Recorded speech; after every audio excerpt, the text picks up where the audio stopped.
People always ask me what happened between my brother and me. They remember us from childhood, inseparable, finishing each other's sentences, defending each other against the world. They remember Daniel teaching me to ride a bike, holding the seat until I found my balance. They remember me cheering louder than anyone at his high school graduation. They look at us now, strangers who share blood and nothing else, and they cannot understand how love can curdle into something so bitter that even the sound of his name makes my stomach turn. My name is Sarah Mitchell, and the man who was supposed to protect me for my entire life instead tried to destroy everything I had. This is the story of how my own brother betrayed me, and how I made sure he faced every consequence he deserved. I need to take you back to the beginning so you understand exactly what Daniel meant to me before he became my enemy. We grew up in a modest house in Cleveland, Ohio, the kind of neighborhood where everyone knew everyone, and front doors stayed unlocked until sunset. Our father, Robert Mitchell, owned a small plumbing supply company called Mitchell Hardware and Supply. It wasn't glamorous work, but Dad built that business from nothing, starting with a single van and a dream of providing for his family. By the time Daniel and I were teenagers, Mitchell Hardware had grown into a regional distributor with 3 warehouses and 40 employees. Daniel was 4 years older than me, which meant he was always the trailblazer. He hit every milestone first: puberty, driving, dating, college. And I followed in his footsteps, trying to match his achievements. Our parents loved us both fiercely, but there was always something different about how they treated Daniel. He was the firstborn son, the one who would carry on the Mitchell name, the one our father envisioned taking over the business someday. I accepted this without question, because it was simply how things were in our family. Boys inherited businesses. Girls got married and had babies. That was the unspoken expectation. The thing about Daniel, though, was that he never really wanted the business. He wanted the status of it, the idea of being a business owner, but not the actual work. While I spent my summers helping Dad at the warehouse, learning inventory systems and customer relations, Daniel was off with his friends, spending money he hadn't earned on things he didn't need. Dad made excuses for him constantly. Daniel was young. Daniel needed to find himself. Daniel would settle down eventually. I went to Ohio State for business administration, working part-time at Mitchell Hardware throughout my entire college career. Daniel went to a private university in California that cost 3 times as much, changed his major 4 times, and finally graduated with a degree in communications that he never used. When he came home after college, he expected to walk into a management position at the family business. Dad gave it to him, of course. Vice President of Operations. Daniel was 26 years old and had never worked a real job in his life. I became his assistant. Let me tell you what that felt like. I had spent years learning every aspect of that business. I knew our suppliers by name. I knew which customers were reliable and which ones needed deposits up front. I knew the warehouse layouts, the delivery routes, the seasonal fluctuations in demand. And I was answering phones and scheduling meetings for my brother, who couldn't even remember the difference between copper and PVC piping. But I didn't complain. I told myself that this was temporary, that Daniel would eventually step aside once he realized he wasn't cut out for the work. I told myself that my time would come. I was 22 years old and still naive enough to believe that hard work and loyalty would be rewarded. When I was 25, I met Marcus Chen at a conference in Columbus. He was a corporate attorney specializing in small business law, and he was giving a seminar on succession planning for family-owned companies. I went to the seminar hoping to learn something that could help Mitchell Hardware. But I left with something much more valuable. His phone number. Marcus and I dated for 2 years before he proposed. He was everything Daniel wasn't. Hard-working, humble, genuinely interested in other people's success rather than just his own. When Marcus met my family, he was polite and charming. But afterward, he told me something that I didn't want to hear. "Your brother doesn't like you," Marcus said. "He smiles at you, but watch his eyes. There's something cold there." I dismissed his observation as outsider paranoia. Marcus didn't understand our family dynamic. Daniel and I had our tensions, but he was my brother. He loved me. Of course he loved me. I was so wrong. The first real crack appeared 2 years into my marriage, when my father was diagnosed with pancreatic cancer. The prognosis was grim. 6 months to a year, the doctors said. Maybe longer with aggressive treatment. Dad chose treatment, determined to fight, but he also started thinking about what would happen to the business after he was gone. I remember the family meeting like it was yesterday. We sat in the living room of my parents' house. Mum crying quietly on the couch, Daniel pacing by the window, and me frozen in the armchair where I had sat as a child watching Saturday morning cartoons. Dad looked smaller than I had ever seen him, diminished by the disease that was already eating away at his body. "I've been thinking about the company," Dad said, his voice steady despite everything. "I need to make some decisions about the future." Daniel stopped pacing. I saw something flash in his eyes, something hungry and expectant. He was already calculating what he would inherit. "I've watched both of you over the years," Dad continued. "I've seen how you work, how you treat the employees, how you handle problems. And I've made a decision that might surprise you." He looked directly at me. "Sarah, I want you to take over as CEO when I'm gone. Daniel will remain as vice president, and you'll work together. But the final authority will be yours." The silence that followed was deafening. I couldn't believe what I was hearing. After all those years of being overlooked, of being treated as the secondary child, my father had finally seen me. He had finally recognized what I was capable of. Daniel's reaction was immediate and visceral. "You can't be serious," he said, his voice tight with barely controlled rage. "I'm the oldest. I'm your son. The business should come to me." "The business will go to whoever can run it best," Dad replied calmly. "Sarah has proven herself. She knows that company better than anyone, including me. I trust her to protect what I've built." Mom tried to mediate, suggesting that they could be co-CEOs, but Dad shook his head. "Too many cooks," he said. "There needs to be one person in charge. I love you both, but this is my decision and it's final." Daniel stormed out of the house without another word. He didn't speak to any of us for 2 weeks. When he finally came back, he was different. The anger was still there, but it had gone underground, hidden beneath a mask of acceptance and reconciliation. He apologized to Dad for his outburst. He congratulated me on the appointment. He said all the right things, and our parents were so relieved that the conflict seemed to be over, that they didn't look any deeper. But Marcus noticed. "He's planning something," my husband told me one night. "People don't change that fast. He's just hiding his true feelings." I wanted to believe that Daniel had genuinely come to terms with Dad's decision. I wanted to believe that the brother I had grown up loving was still in there somewhere.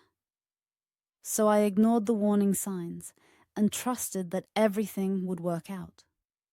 My father died 14 months after his diagnosis. He fought harder and longer than anyone expected, holding on through surgeries and chemotherapy and countless hospital stays. I was with him at the end, holding his hand, telling him that I would take care of the business, that I would make him proud. Daniel was there too, but he stood in the corner of the room, watching with an expression I couldn't read. After the funeral, everything changed. The first thing Daniel did was challenge Dad's will. He hired a lawyer and claimed that our father had been mentally incompetent when he made his succession decisions. He said that the cancer and the medications had clouded Dad's judgment, that the real Robert Mitchell would never have passed over his firstborn son. He wanted the will invalidated and the business split 50-50 between us. I was devastated. We had just buried our father, and Daniel was already trying to tear apart his legacy. Mum begged him to drop the lawsuit, crying and pleading, but Daniel was unmoved. He said he was just fighting for what was rightfully his.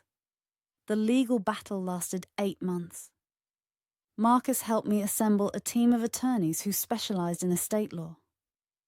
We presented evidence that Dad had been of sound mind when he made his decisions, including testimony from his doctors and a video recording he had made explaining his reasoning. The judge ruled in my favor, and the will was upheld. But the damage was done. The lawsuit had cost the company nearly $200,000 in legal fees. More importantly, it had exposed the family conflict to our employees, our suppliers, and our customers. People who had trusted Mitchell Hardware for decades started to wonder if the company was stable enough to rely on. I thought the lawsuit would be the end of Daniel's attacks. I thought he would accept the court's decision and move on with his life. Instead, the lawsuit was just the beginning. About 6 months after the legal battle ended, I started noticing discrepancies in our financial records. Payments to vendors that didn't match our invoices, expenses for equipment we had never purchased, cash withdrawals from accounts I didn't have direct access to. When I brought these concerns to our accountant, he seemed nervous, evasive in a way he had never been before. "I'm sure it's just a bookkeeping error," he said. "I'll look into it and get back to you." He never got back to me. 2 weeks later, he resigned without notice and left the state. I hired a forensic accountant to review our records from the past 3 years. What she found made me physically ill. Over $2 million had been embezzled from Mitchell Hardware through a complex system of fake vendors, inflated invoices, and diverted payments. The money had been funneled into a series of shell companies, and from there, it had vanished into personal accounts. The accounts belonged to Daniel. When I confronted him with the evidence, he didn't even try to deny it. He sat in my office, the office that used to be our father's, and smiled at me with an expression of pure contempt. "You think you're so smart," he said. "You think Dad made the right choice picking you over me. But look at you. It took you almost a year to figure out what I was doing right under your nose. Why?" I managed to ask, my voice barely above a whisper. "Why would you do this to our family? To Dad's company?" Daniel leaned forward, his eyes cold and hard. "Because it should have been mine. All of it. I spent my whole life being told I was going to inherit this business. And then you came along with your spreadsheets and your perfect attendance, and suddenly I'm second place. Do you know what that feels like? To be replaced by your little sister?" "I didn't replace you," I said. "Dad made that decision. I just worked hard." "You undermined me every step of the way," Daniel snapped. "Every time Dad praised you, it was a criticism of me. Every time you suggested an improvement, you made me look incompetent. You were always trying to outshine me, and eventually you succeeded." I stared at him, seeing my brother clearly for the first time. This wasn't about the business or the money. This was about resentment that had been festering for decades, a jealousy so deep that it had poisoned everything it touched. Daniel hated me. He had probably hated me for years, and I had been too blind to see it. "I'm calling the police," I said. "What you've done is a crime." Daniel laughed. "Go ahead. But before you do, you should know something. Mom knows about the money. She's known for months. Who do you think helped me set up those shell companies?" I felt like the ground had dropped out from under me. "You're lying." "Ask her yourself." I did ask her. I drove to my mother's house that same night and confronted her with what Daniel had told me. I expected her to deny it, to express shock and outrage at Daniel's crimes. Instead, she started crying and begging me to understand. "He's your brother," Mom said through her tears. "He made mistakes, but he's family. You can't destroy him over money." $2 million, Mom. He stole $2 million from Dad's company. And you helped him? I didn't help him steal anything. I just signed some papers. He said it was for tax purposes. I didn't know what he was really doing. I wanted to believe her.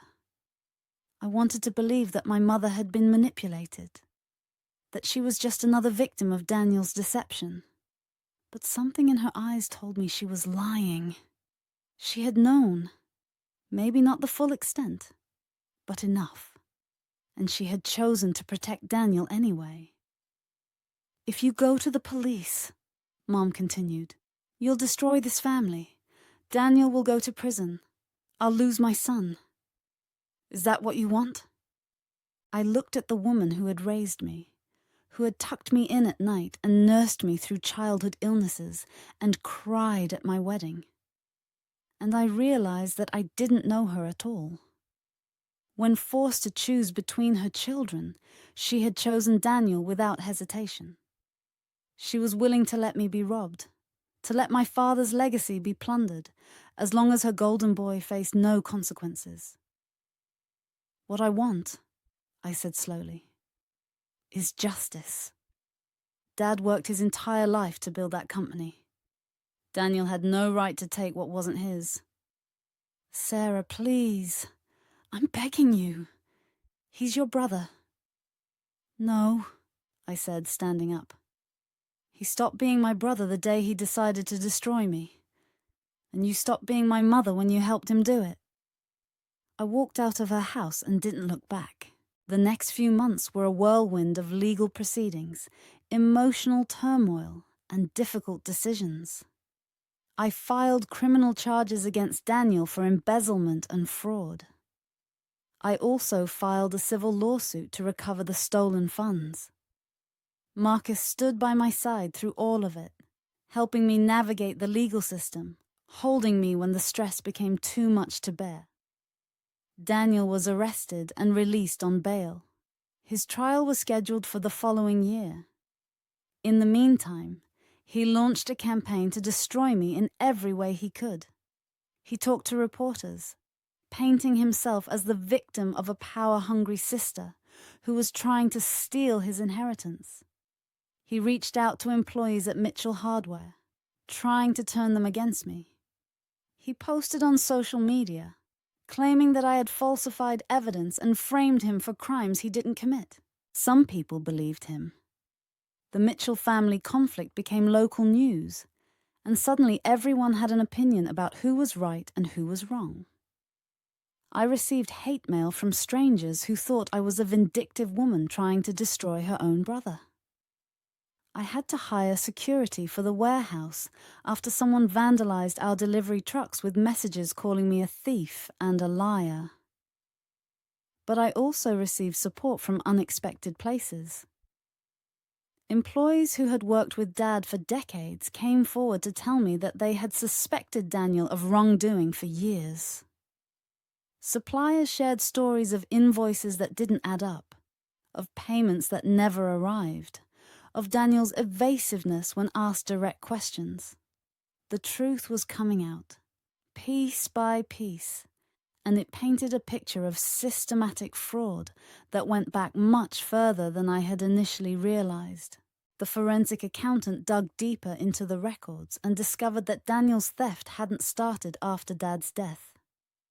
It had started years earlier, when Dad was still alive, but increasingly distracted by his illness.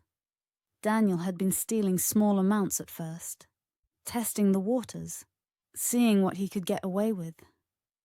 As Dad's health declined and his attention wavered, Daniel had become bolder, taking larger and larger sums.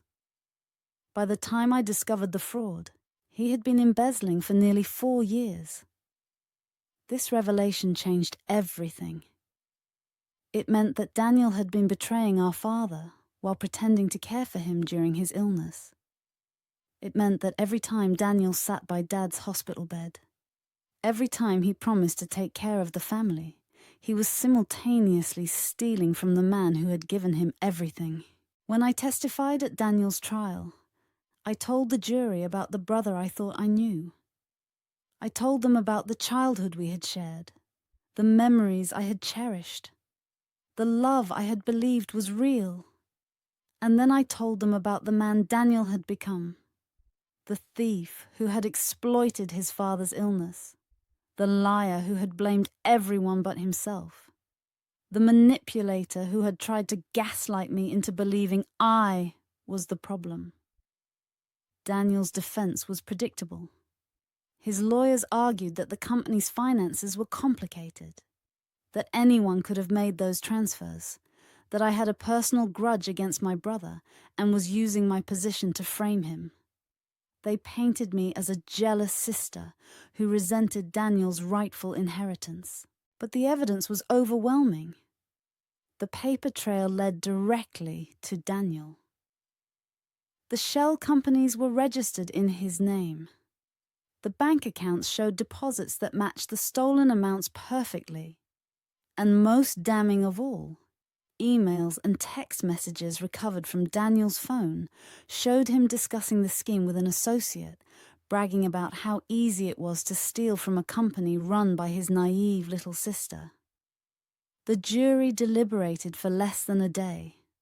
Daniel was found guilty on all counts: embezzlement, fraud, money laundering, and theft.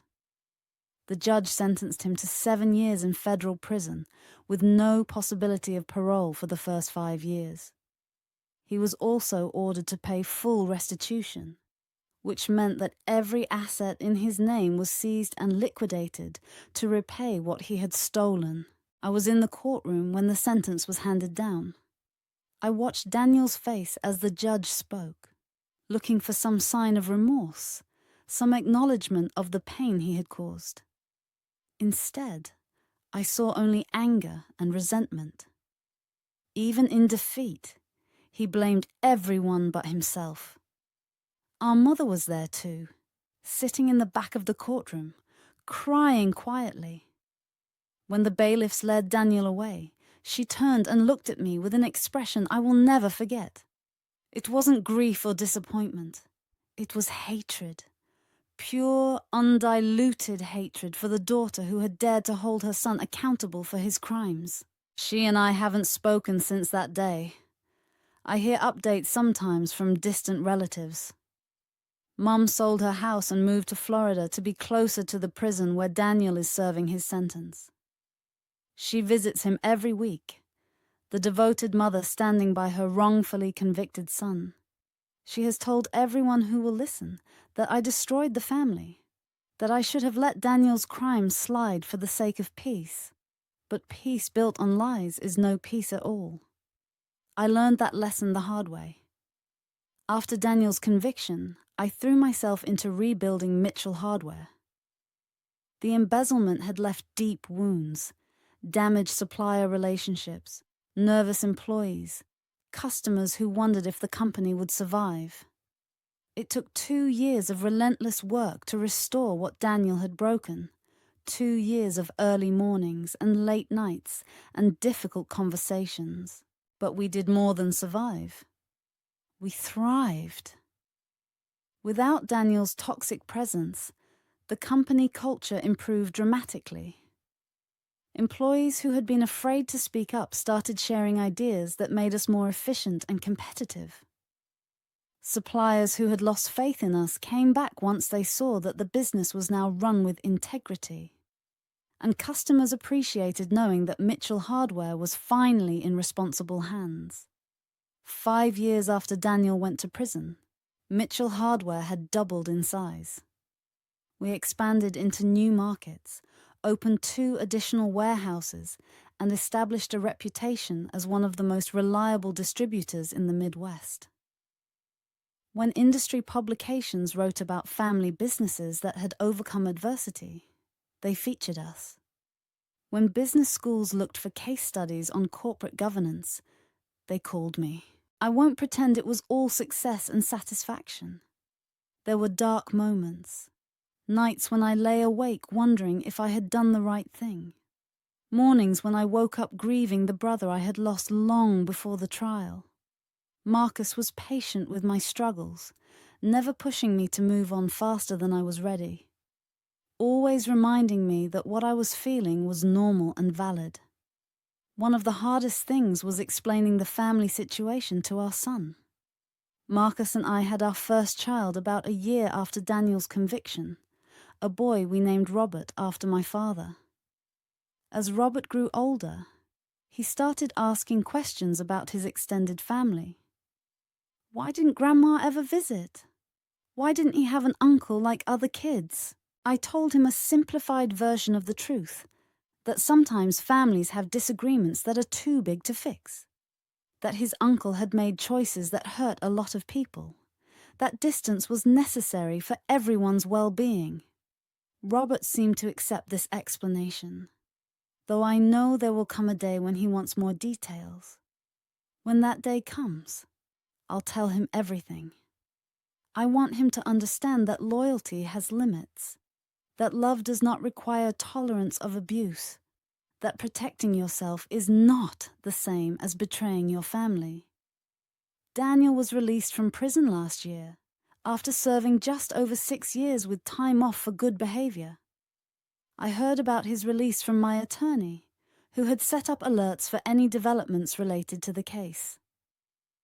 For weeks afterward, I was on edge, half expecting Daniel to show up at my office or my home, to make one final attempt at revenge.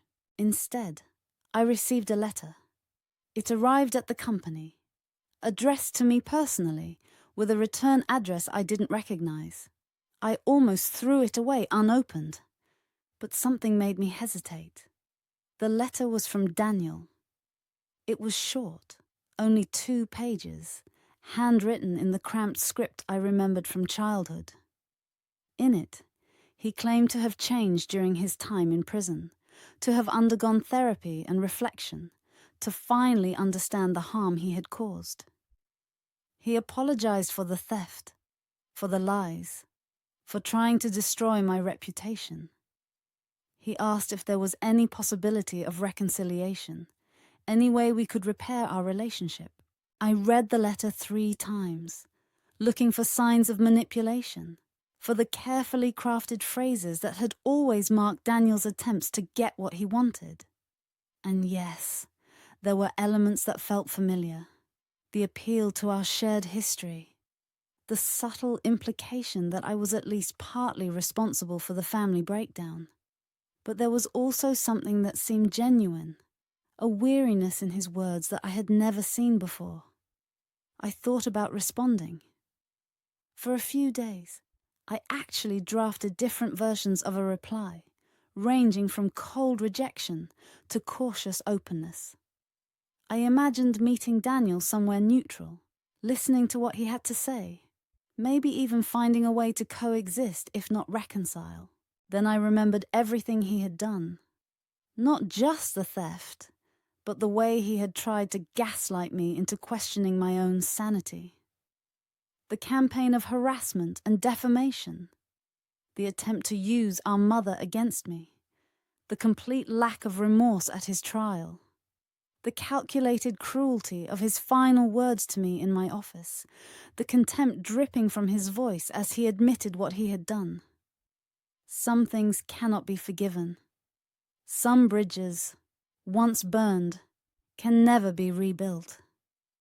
I did not respond to Daniel's letter. I put it in a file with the rest of the legal documents from the case, a record of what happened and why my brother and I no longer speak. A few months after that letter arrived, I learned through a family connection that Daniel had moved to another state and was trying to start over with a new identity. He had changed his last name and was working at a warehouse. Ironically enough, a low-level job for a man who once expected to inherit a company. Our mother had moved to be near him, still devoted, still convinced that her son was the victim of a terrible injustice. I feel something close to pity when I think about Daniel now. He had every advantage: loving parents, a stable home, opportunities that most people never get. And he threw it all away because he couldn't stand seeing someone else succeed. His jealousy consumed him, ate away at every good thing, until there was nothing left but bitterness and resentment. But pity is not the same as forgiveness. Understanding why someone hurt you does not obligate you to let them hurt you again.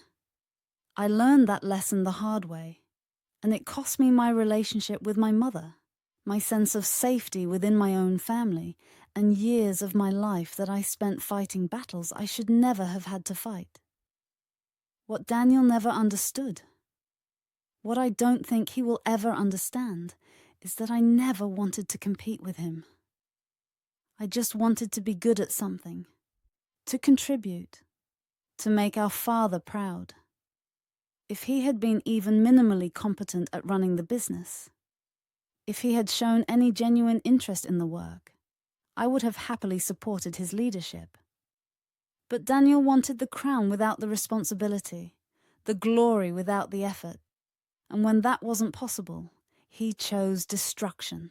People often ask me if I regret how things turned out. It's a strange question, because it implies that there was an alternative where I kept my relationship with Daniel while also protecting myself and my father's legacy. That alternative never existed. The moment Daniel chose to steal from our family, the moment our mother chose to help him, the path was set. My only real choice was whether to lie down and accept the abuse or stand up and fight back. I chose to fight, and I won. But winning doesn't feel the way I thought it would. There's no triumphant music, no sense of completion, no moment where everything feels resolved. There's just life, continuing day after day, with all its ordinary joys and sorrows. My son growing up, asking endless questions about the world. My husband coming home from work, tired but happy to see me. My employees trusting me to lead them, my customers relying on us to deliver. These are the things that matter now. These are the things that Daniel tried to take from me and failed. Sometimes I wonder what would have happened if Dad had made a different decision. If he had named Daniel as his successor, despite all evidence that it was a mistake. Would Daniel have been content?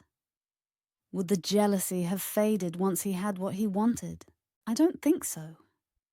People like Daniel are never satisfied. Their envy isn't about specific achievements or possessions. It's a bottomless pit that can never be filled. Even if Daniel had gotten the business, he would have resented me for something else, for having a happier marriage, for being better liked by employees, for any quality that made me seem like a threat to his ego.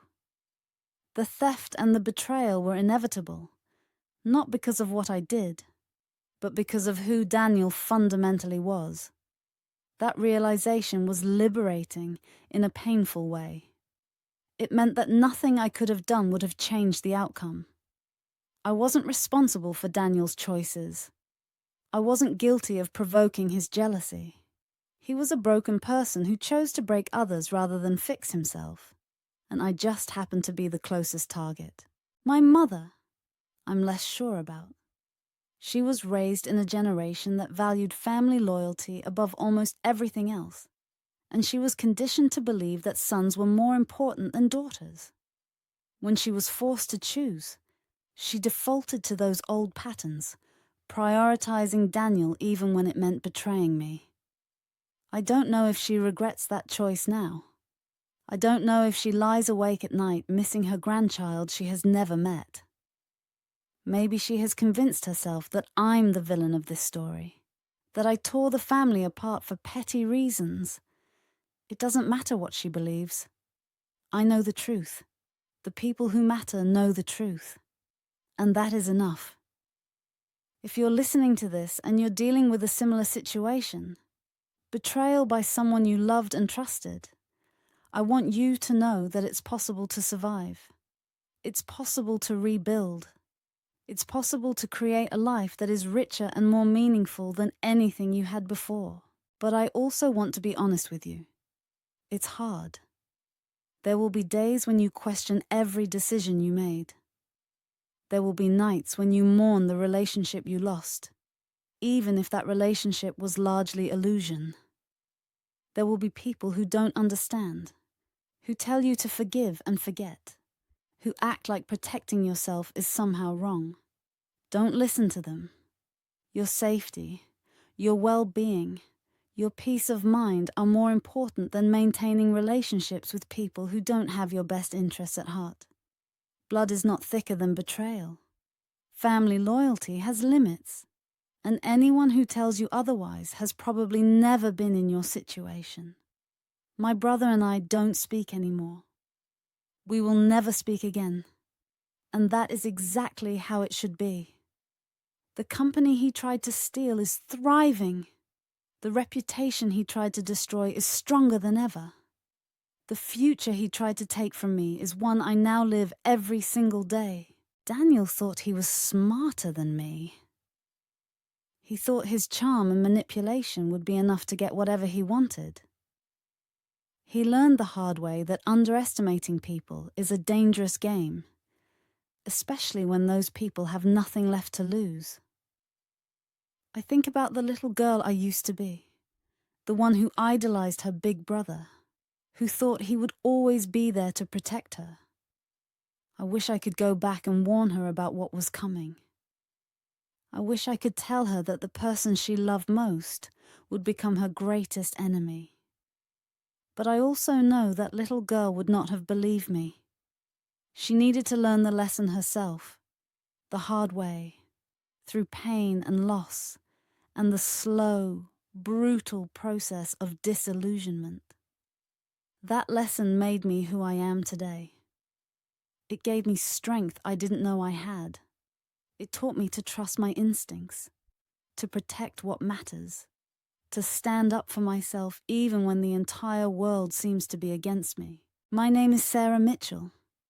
I am the CEO of Mitchell Hardware and Supply, a company that has been in my family for 3 decades. I am a wife and a mother. I am a survivor of family betrayal, and I am finally at peace. The story of what happened to me is not unique. Every day, people discover that the ones they trusted most have been working against them all along. Siblings turn on siblings. Parents betray children. Spouses deceive partners. The closeness that once felt like safety becomes the very thing that makes the betrayal so devastating. But here is what I want you to remember. Their betrayal is not your fault. Their choices are not your responsibility. And their attempt to destroy you does not have to succeed. Fight back. Gather evidence. Seek legal protection. Surround yourself with people who genuinely care about your well-being, and never, ever apologize for refusing to accept abuse just because it comes from family. Daniel is out there somewhere, living a diminished version of the life he thought he deserved. Our mother is with him, still enabling, still making excuses. They have each other, and that is fitting. I have everything else: a thriving business, a loving family, a legacy that my father would be proud of.